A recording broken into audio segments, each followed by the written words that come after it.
தமிழகத்தில் வரும் மார்ச் 5 வரை லேசான மழைக்கு வாய்ப்புள்ளதாக சென்னை வானிலை ஆய்வு மையம் தெரிவித்துள்ளது. சென்னையில் இன்று வானம் ஓரளவு மேகமூட்டத்துடன் காணப்படும் என்று தெரிவித்துள்ள வானிலை ஆய்வு மையம், அதிகாலை வேளையில் ஓரிரு இடங்களில் லேசான பனிமூட்டம் காணப்படும் என்று தெரிவித்துள்ளது.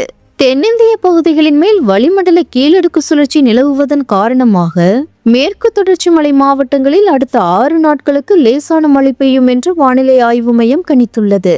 இது தொடர்பாக வானிலை ஆய்வு மையம் வெளியிட்டுள்ள அறிக்கையில், மேற்கு தொடர்ச்சி மலை மாவட்டங்களில் ஓரிரு இடங்களில் இன்று லேசான மழை பெய்யக்கூடும் என்றும், ஏனைய தமிழகம், புதுச்சேரி மற்றும் காரைக்கால் பகுதிகளில் வறண்ட வானிலை நிலவக்கூடும் என்றும் வானிலை ஆய்வு மையம் தெரிவித்துள்ளது.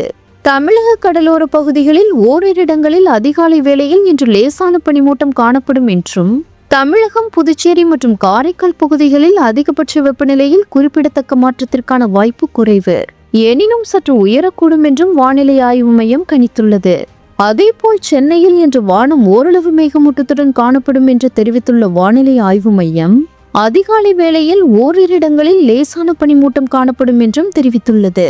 மேலும் அதிகபட்ச வெப்பநிலை 33 முதல் 34 டிகிரி செல்சியஸை ஒட்டியும், குறைந்தபட்ச வெப்பநிலை 23 முதல் 24 டிகிரி செல்சியஸை ஒட்டியும் இருக்கக்கூடும் என்றும் தெரிவித்துள்ளது. மீனவர்களுக்கு வானிலை ஆய்வு மையம் எச்சரிக்கை ஏதும் விடுக்கவில்லை என்பது குறிப்பிடத்தக்கது.